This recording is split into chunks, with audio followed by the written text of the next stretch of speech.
Hi everyone, this is New Age Ja back on the Peace Dealers channel, and I'm here today to deliver the Water Tribe report. No, not the Water Tribe report, but I'm going to do a chakra reading or a chakra scan for the Water Tribe, the Water people, Cancer, Pisces, and Scorpio.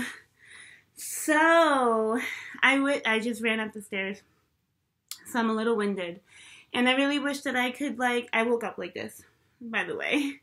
I wish I could be all, beautiful and fancy for you today. But I'm a Venus and Gemini. If I start doing my hair and, doing my makeup, I'm going to, take, 5 hours in there and never come out because I'll just have, so much fun and get so distracted with a million things. So, here I am. So I'm going to do... We're going to see what the focal energy is for the month of May for Cancer, Scorpio, and Pisces. So what is the main focal energy center or chakra that we are going to be working from or that we need to work on? And what, what energy centers do we need to focus on the most? The 7 basic chakras are not as basic as they seem. They're actually really intricate wheels of light that connects us to multiple bodies that we cannot see. We have one physical body, but we have multiple etheric and spiritual bodies. So let's get started. So I'm going to kind of blindly pick a chakra card. Look at my, my beautiful pajamas. And let's see what's happening for you guys. For Cancer, Pisces, and Scorpio. What is the energy that we need to be focused on for the month of May 2018? What's going on here? I'm gonna pick this one. Perfect. And we have the crown chakra. Okay, how appropriate.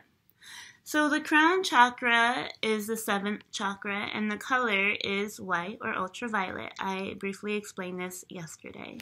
So the crown chakra is exactly that. It's where the divine spirit can enter into our body in the most godly and divine way. The crown. And the crown is the crown because it's... The crown is the crown because it... I'm getting stuck here. The crown is the crown because it is able to filter and hold the divine spirit, the Holy Spirit. If the rest of our body is not prepared for the entry of Holy Spirit, it could wreak major havoc on our world, okay? It could get stuck in the crown. It could attack our 6th chakra and give us hallucinations and visions. We can just be anxiety freaks and unable to process information and constantly feeling on edge. It's like a Uranian energy. It's like Uranus energy. Uranus energy. So, Cancer, Pisces, and Scorpio. Let's see what's surrounding this crown chakra, okay? And, other than that, I just have to mention one more thing. After the 7th chakra, there is an 8th, a 9th, a 10th, 11th, a 12th, okay? Some of us might confuse the behavior and function for the 7th chakra with the 8th chakra. The 8th chakra and the 7th chakra function alike, but the 8th chakra is actually like an on and off switch for the crown chakra, and how and what type of energy we are reaching out towards, and what type of energy we are accepting through our crown chakra.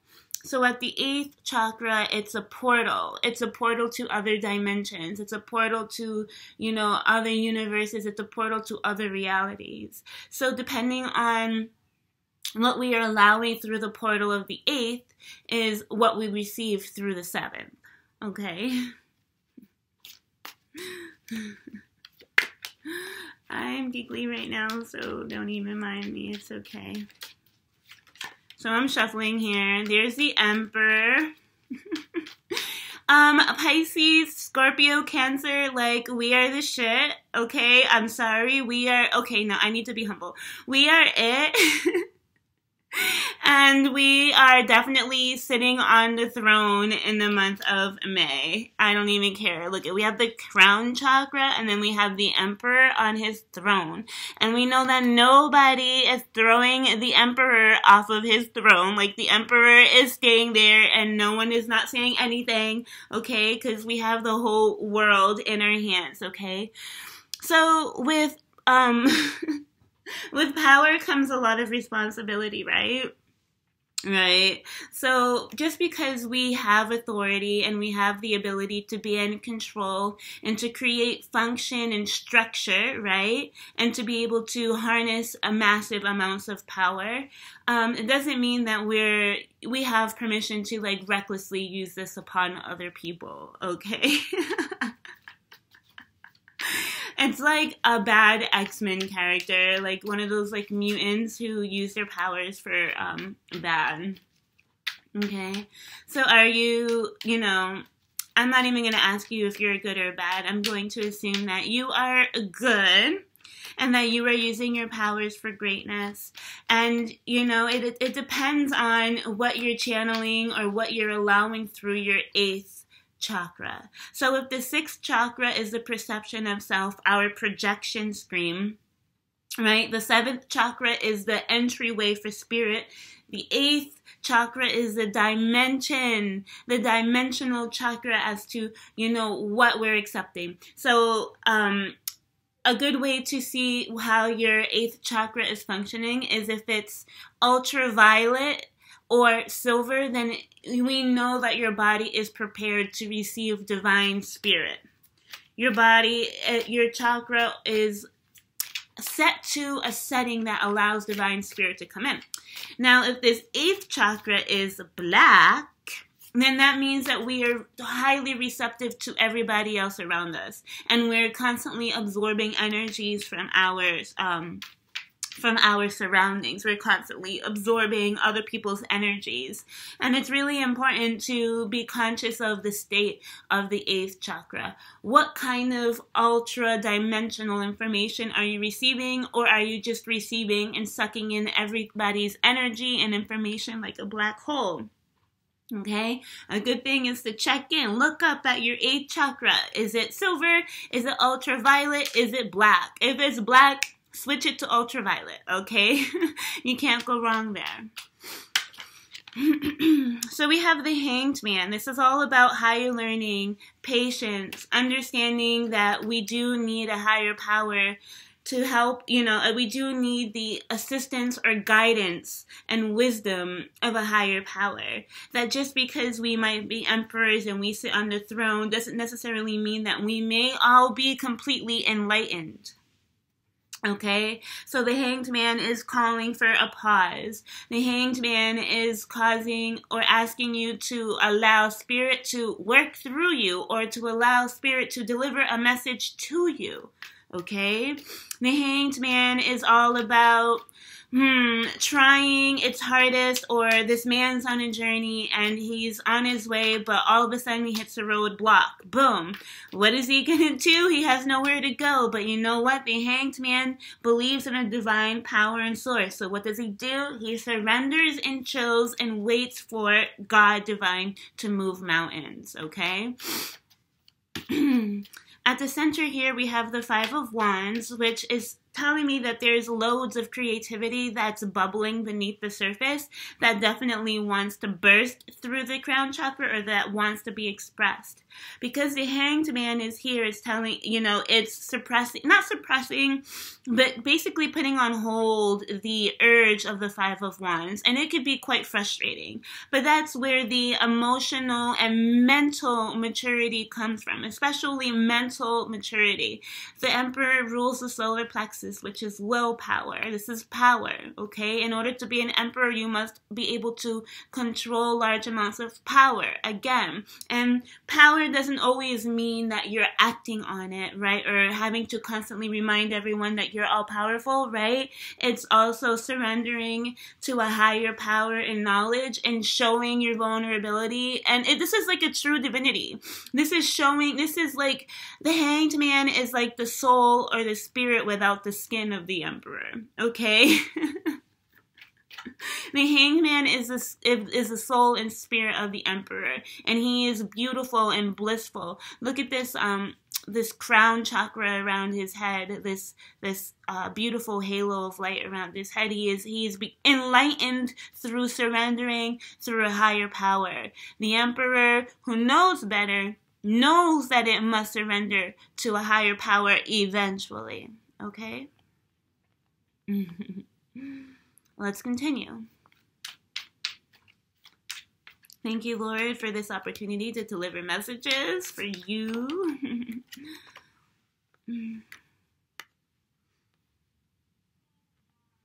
So we have the Seven of Wands, not the Seven of Wands, the Seven of Swords, which means strategy.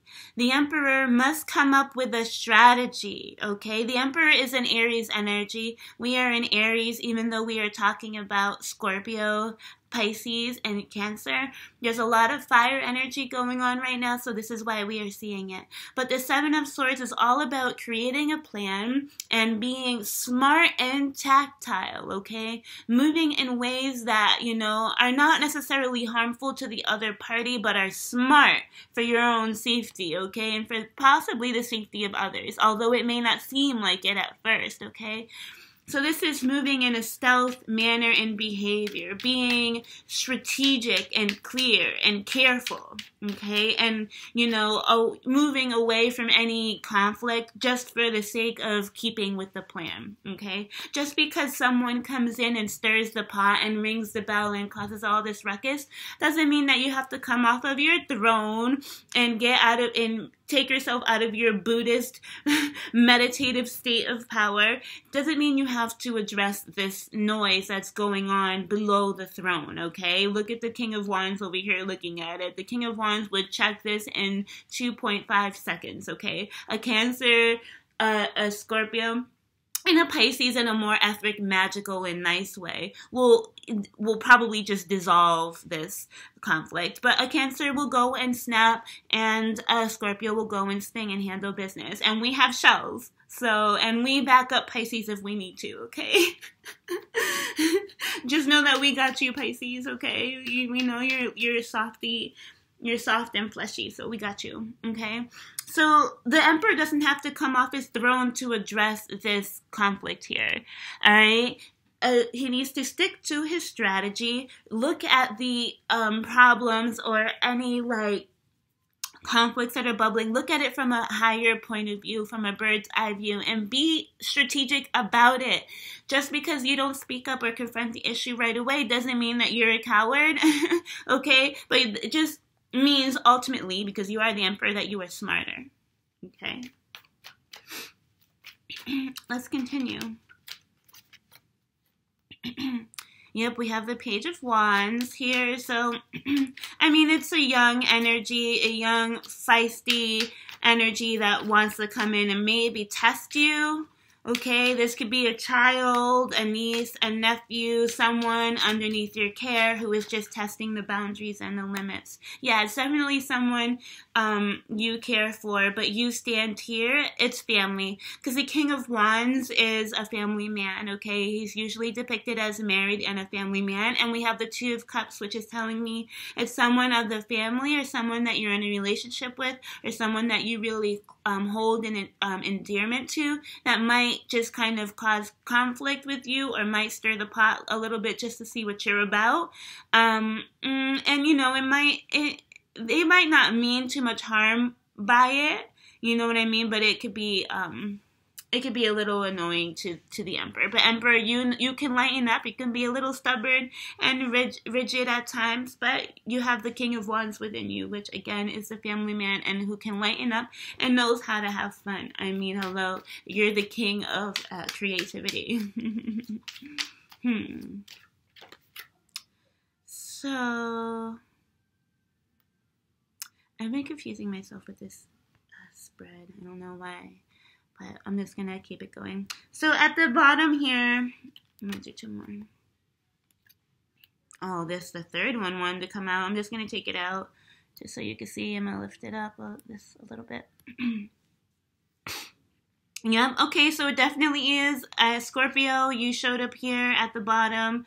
Okay, the Scorpio card beneath the King of Wands could signify a very protective male family figure. Someone who is very protective and is no nonsense in the family. We have the 10 of Cups here. It's in reverse. I generally don't read reversals, so I just kind of take them all into consideration upright and, you know, read the energy as it is. So we have a family man, married, in a family, who is ready for a deep renewal and change, who will bring the family to a huge turning point.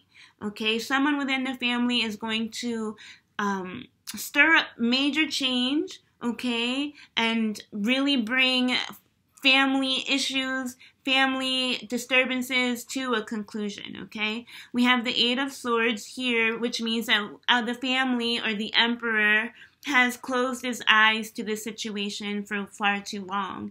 And, you know, it's time that the problem be rectified, okay? It's not, you know, maybe the child within the Emperor, Page of Wands, was a bit afraid to, you know, confront these issues, okay, within the family.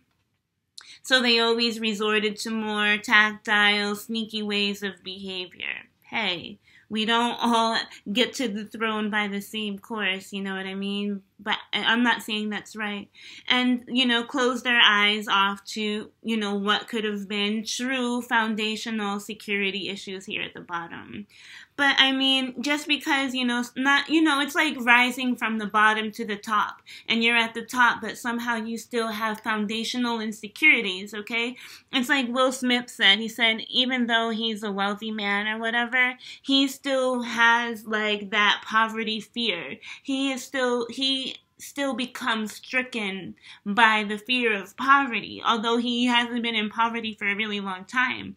So these are really deep-seated or rooted issues that the Emperor or you, right, may have, or someone who represents the Emperor to you, okay? And, you know, it's now causing conflict, or the outside or the family is trying to bring this issue out of you so that it can then be resolved, okay? I'm thinking a partner, a lover, a family figure. Definitely family is going to be supportive in helping you resolve these inner conflicts and issues in regards to family and home, and, you know, bring all of this to a conclusion and an end. Okay?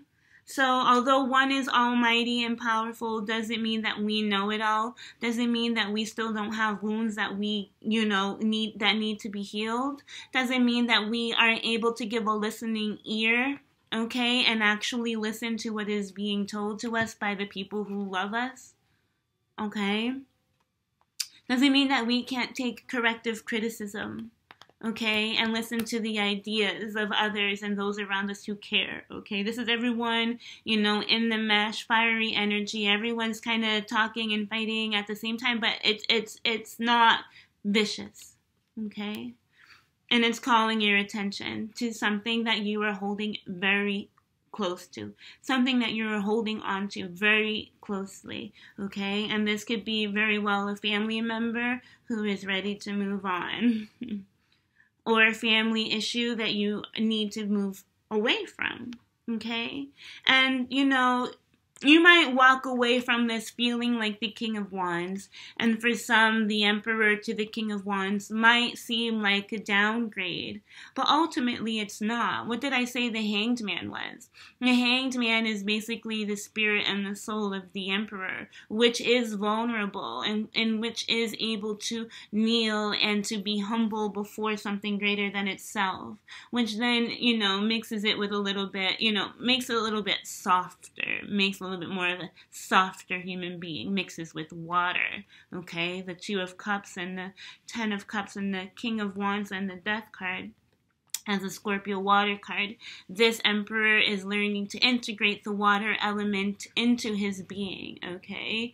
Cancer, Scorpio, and Pisces, it's not always about having to protect ourselves and having to put on a straight face so that we can feel safe. It's not about that, okay? It is about that, but it's also okay to show vulnerabilities and to accept, possible inferiorities that are based down at our roots, okay, and understand that we are now at a position of power, but doesn't mean that we have to abuse it, and perhaps we should review how it is that we're interacting with other people, and understanding that, our behaviors could be keeping us away from the people that we truly love and care for, okay? So, yeah, I love you, Cancer, Scorpio, and Pisces, and I hope this chakra reading benefits you in the month of May. I'll see you guys soon. Bye.